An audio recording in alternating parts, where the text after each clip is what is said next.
Good morning. Ayan na, pinatanggal ko na po yung una, yung lona. Para hindi rin siya lumutong. Para hindi rin masira. Ayan. Saka na natin gagawin yung bala ko rin dito. Ito mga tubo na to na magagamit po natin sa mga project to. Lalo na yung project na bubuksan natin sa Lubao. So marami po tayong gagamitin na ganito. Ayan.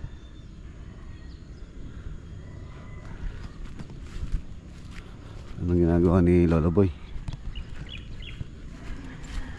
Anong gagawin mo, Lolo Boy? Ano yan? Skylab. Anong lalagay mo? Meron ako siya. Diyan ka mga uli, wala ka namang ano.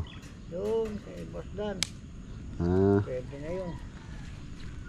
May bunga na yung mangga.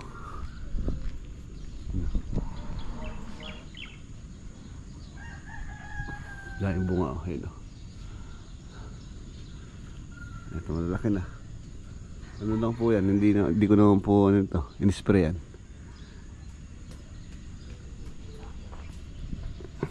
Okay, tara, lakad natin ngayon. Pupunta ako sa San Fernando. Tapos mamaya meron kaming meeting ni Archie. Meeting.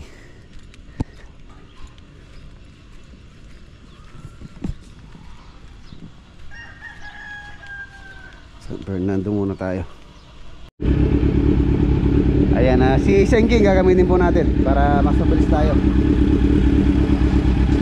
Ayan ako na. Tawag dito, pinapainit ko na.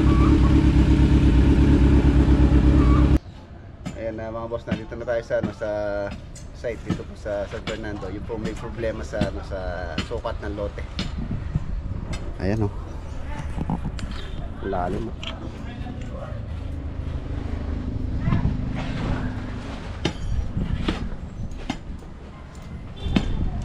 Dinin na kanyang gather yung alan eh. Dito lang po yung wala. Dito kasi may poste kami dito. Isa, dalawa, ito, apat, lima pa yun dito, alam ko. Dito kasi yung magiging carport pang area na to. Tapos dito, firewall po yan. So kung ito po yung lote o yung sukat ng lote, gigibayin po namin itong bakod na to. Hindi po pwede itong bakod na yan na papatukan lang namin. Dahil napakabuhay or ang tawag dito sa Kapampangan maano na siya, mga skene mabuya. Papalitan po namin yung poste tapos yung wall putting. Ayan, 12mm nakaprepare na po lahat. Ito po yung mga parilya. Ayan, okay na po yan. Pinabrigade doon sa farm yung yung mga bakal. Tapos dito inassemble. Fabricate sa farm, assemble in Calulot, San Fernando. Ayan. Medyo nadidelay po kami. Sabi nung surveyor na magsusukat dito by Tuesday pa namin malalaman or mako-confirm kung talagang ito yung sukat ng lote. Ang kiniklaim po kasi nung kabila, yung kanyang lote is nandito pa. Mapapansin nyo itong bakod ng likod. Halos pasok pa yung lote niya dito. Kung ito yung susundin, pasok pa at least mga 1 meter pa po ito yung kiniklaim niya. 1 meter, ibig sabihin hanggang doon po yan, hanggang sa may harapan. So if ever na ganun ang mangyayari, kung dito nga talaga yung kanyang property line, so malamang yung kabila na yun yung pumasok sa amin. So yung kung ano yung kukunin niya dito, yun naman din ang kukunin namin doon. Pero yun, malaki po yung masisira doon sa kabila. Naka na po siya doon, meron na siyang existing na bahay doon. So sana naman tumama na.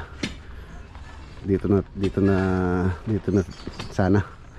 Pagka nagkataon na doon pala talaga yung kanyang property, so mauobliga po kami na i-adjust tong hukay na to.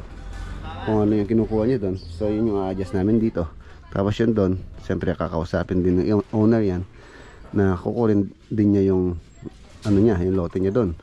Dahil pagka hindi po nangyari yun or maliliit po yung lote, liliit,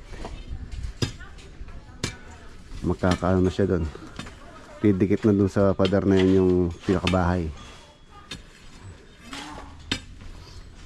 Pagka nagkataon, pagka tama yun, kung ano yung sukat na yun, a-adjust tayo dun. Oo, a-adjust tayong poste. Kaya hindi ko muna pinapabuhos, hinintay muna namin yung ano, yung survey.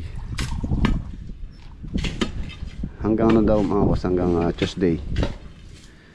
Ayun, dapat sa panahon na to, or sa ano na to, sa araw na to, at least nakapaglaglag na po kami ng poste, makakapagbuhos na.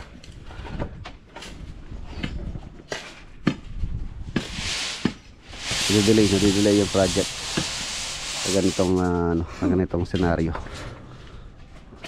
First time pa lang po nangyari ito sa amin, sa project na nagka-problema sa sukat.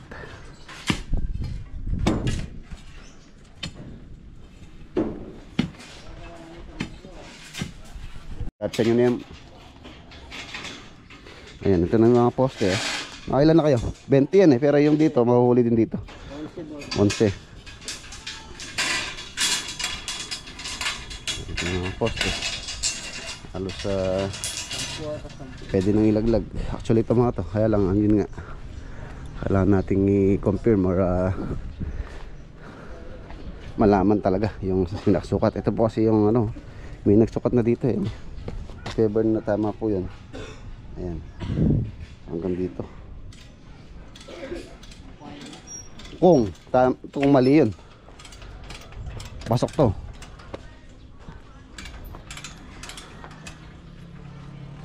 Sa ano natin malalaman? Sa Tuesday, Martes daw, sabi ng surveyor.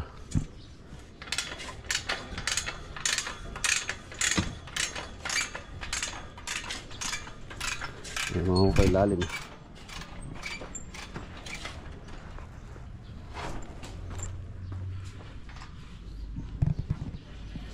Tuesday anong nakatangin Miraculous pala ngayon, no? Sa linggo pa. Anong gawan nyo kanyang kayo? Pagbuting-ting ko kanyang gaya na lang mo rin kahit patagan yung gabon patagan nyo lang gabon. Sukatin natin yung ano, yung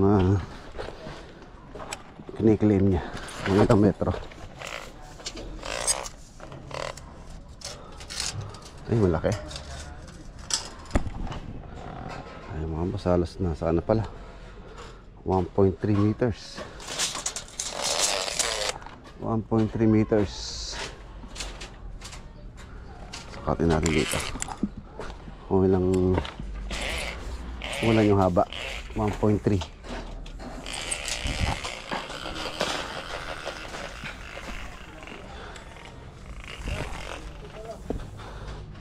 7.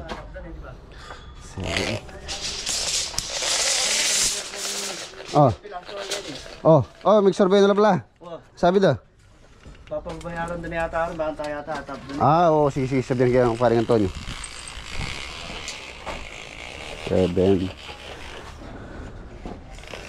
Tapos halos nasa ano 5.5. 7 multiply natin.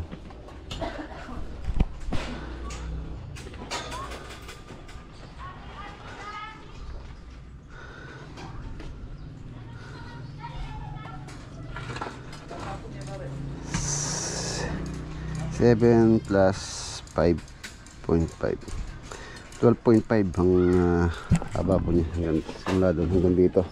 Tapos ang lapad niya 1.3. So nasa 16.25 meters po yung mawawala or pagka ito yung susundin namin or pagka ito yung talagang sukat niya itong kabila. So mag-a-adjust kami kung ano yung in-adjust dito or kinlim niya dito. So i-adjust po namin doon. So ma-adjust ang mga poste na to. Ma-adjust po yung mga ukay na yan. Hindi pa ako nagpapabuhos. Wala mo nang ma-confirm. Halos didikit na po dun sa bahay na yan.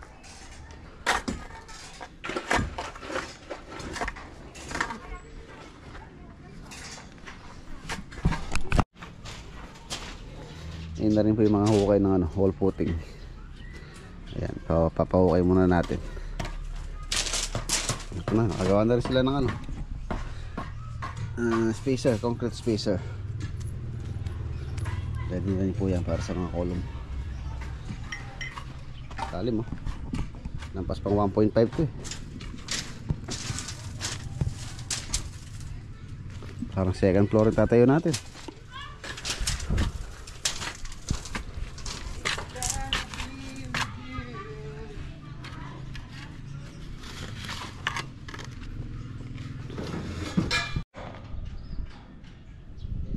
Ayan po yung magiging adjustment if ever na mali nga po yung lote. Yung sukat. Ayan, dito. Tapos pansin nyo, tapat nito yung hangganan nitong kabila. So possible na mag-adjust kami if ever. Tapos dito sa kabila malaki po yung masisira po to.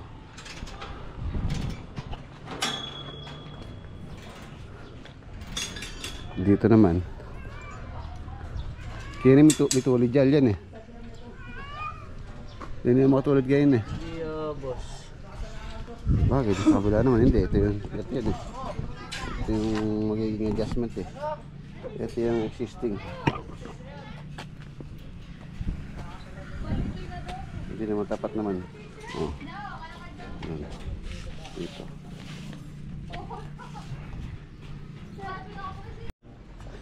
Okay na sana. Okay na sana itong mga hukay natin. Lalim na Pwede na po natin lagyan ng poste yan.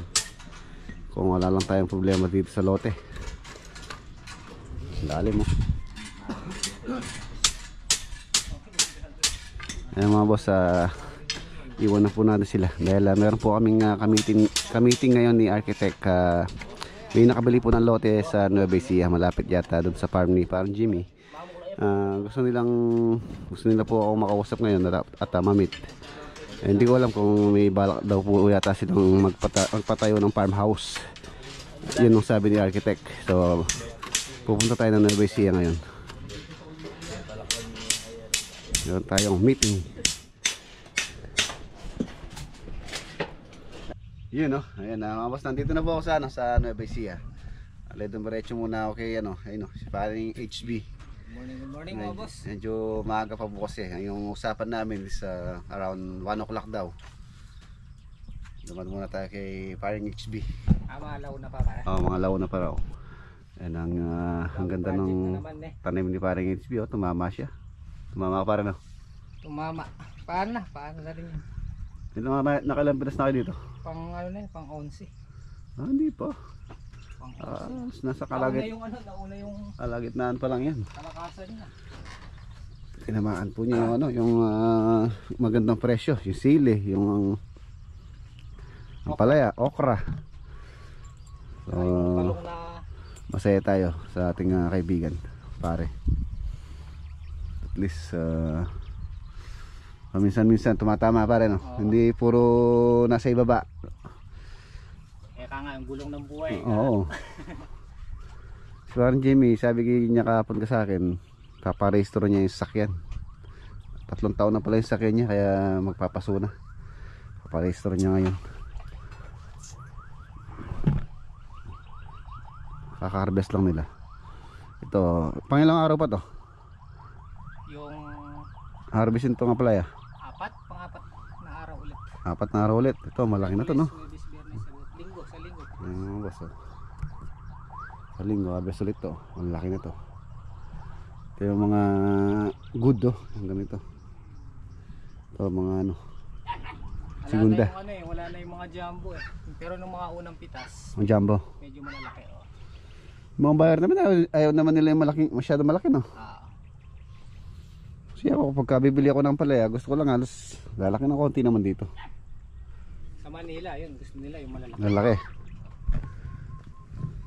Tsaka tayo makikikain tayo kay paring XB. Ay! Ayun na! Kinain na nung aso. Ayun binili pa tayo ng sisig ni paring XB. Si Janjan. Pakwin. matamis yung pakwan. Tinig mo ko. Sinigma mo na ba? Oo. Weh. Oo. Ayun na yung balat ko. Tamis. Kalgaya pong dabo, no? Wala pa nga eh. Baka nagawi yun. Baka pa ko lang palagi ko diniretso mo eh. Ayan mga boss, nandito na kami dito sa location ng lote, yung kamiting po namin ni Arky. Ayan, tara, para po makilala natin sila. Ito yung lote, oh. Dito lang po ito sa around Nueva Ecija, malapit dito kina parang Jimmy.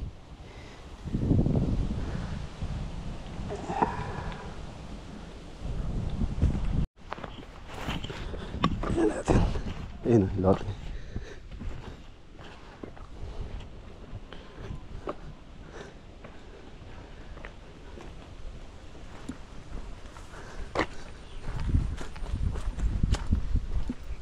Okay, si Arky. Isla yan. Na, Ito yung isla. Papaduro yung dahil. Parang. huwag na. Parang. Wala yung square meter. 3 hectares. Ah, tagal na. 3 hectares pala. Ay, nanggay ka ta. Hello po. Magmailin. Finally! Ay, ma'am. Hello boss! Po. Meet din! Ayun, ito yung ano. Ang ganda po na location, no? Oo, maganda location. Fresco. Nibenta ko na yung sa kabila. Yung sa Bulacan. Ah, Kalumpit. Ang dami palang restriction dun eh. masiran po sila doon, no? Pati loob. Hindi ko na nga pinadala kay Arky yung restrictions. Oo. Kasi may pinatingnan na ko. Sabi ko pakitingin niya yung kakilala namin Opo. engineer.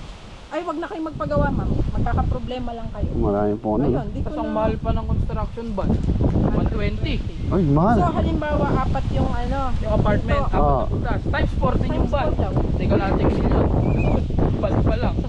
Grabe naman. Ano yung bibigay sa Arky? Ayun, pagka po ano kasi gagawin ng ano yun, ng issue para yung construction ban doon. Engineer na isa, sabi niya, ma'am, wag nyo nang ituloy.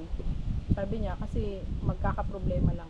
So yun, naghanap kami ng ibang Ang lote. ganda po yung napili nyo.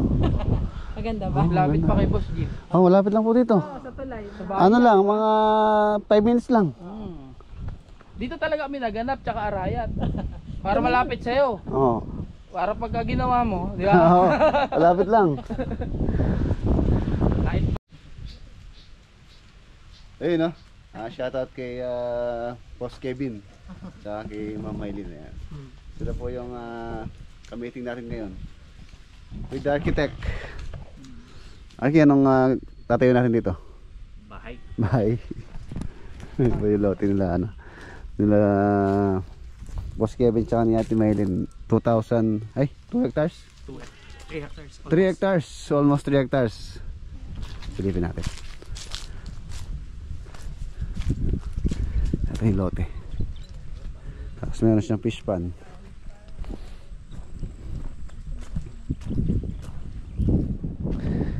Ayan, fish pan, no? Oo. Fish pan. Sigurado may tilapia dyan. Gustong gusto niya pa naman parang din pagka ganyan.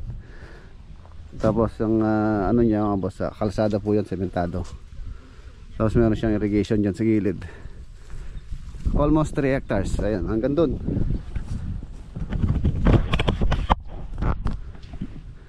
Hanggang dun, oh. Hanggang dun sa may nakabakod na, sa may akasya na yan. Hanggang dun sa may bakod na yan. So itong harapan na to, kalsada po yan. Sementado. Ang ganda nito location. Ang ganda nito nakuha nilang lolote dito. Dito sa Nueva Ecija. You know?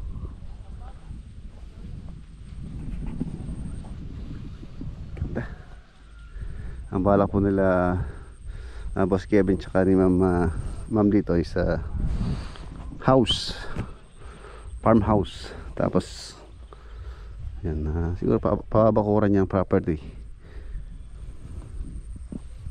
Luwang. Dito dati may nakatira, tapos may parang piggery. Nabili na nila ito. Ang ganda. Ganda na location. Ang daming puno. Bayabas, mangga. May bunga pa naman itong mangga, oh. Guibano. Ayun, oh, may bunga, oh. kawayan.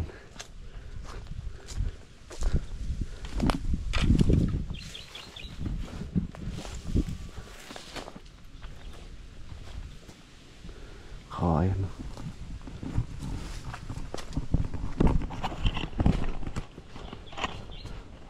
3 hectares.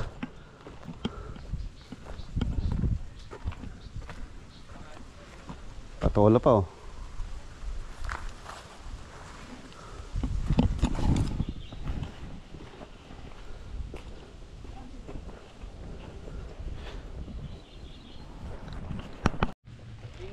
Yun oh, meron tayong agua de pataranta kay Boss Kevin sa kay ate.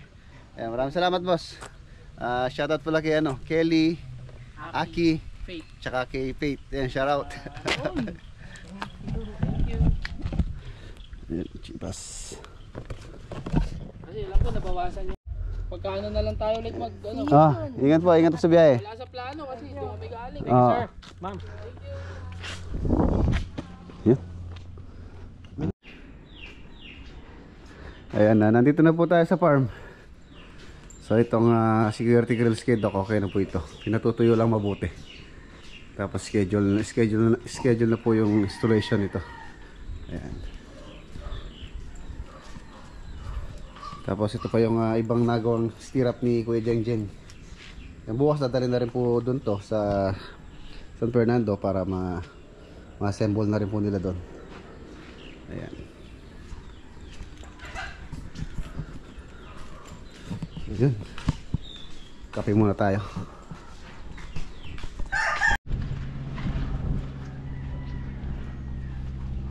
Tanggal na rin yung lona para po hindi masira. So next year magagamit pa natin yun. O pagka mayroon pang event.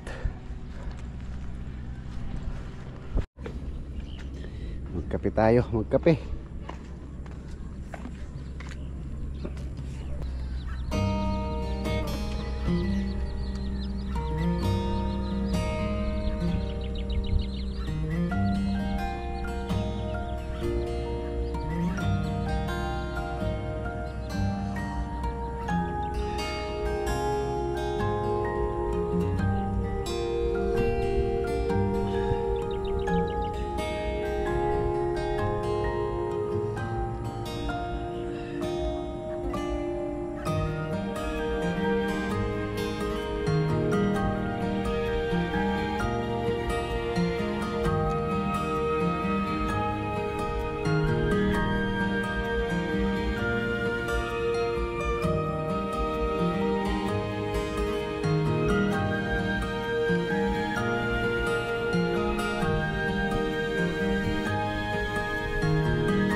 Ganda ng lote nila sa Sir Kevin. Duruin nyo 3 hektarya. Ito pong sa akin nasa 1,500 square meter po ito, 1.5. Yung hektarya, isang hektarya nasa 10,000. So susumahin nasa 30,000 square meter. So gawin yung gawin yung 20 ganito, 20 times itong laki nitong lote na to. Gawin yung 20 times, halos yun yung total nung 3 hectares. Yan, 1,500 times 20. Ayan, nasa ano siya, nasa 3 hectares. Tama ba yun? 1,500 times 20. Ayun, nasa 30,000 square meter, 3 hectares. Biruin yung 20. Yan, ang laki.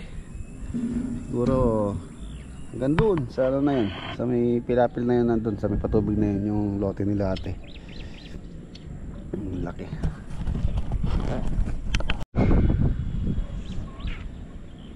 So ayan po mga boss, dito na po tatapos yung ating simpleng vlog for today. Kita-kita po tayo bukas sa next upload. Paalam po muna. God bless po. Ingat po kayo lahat.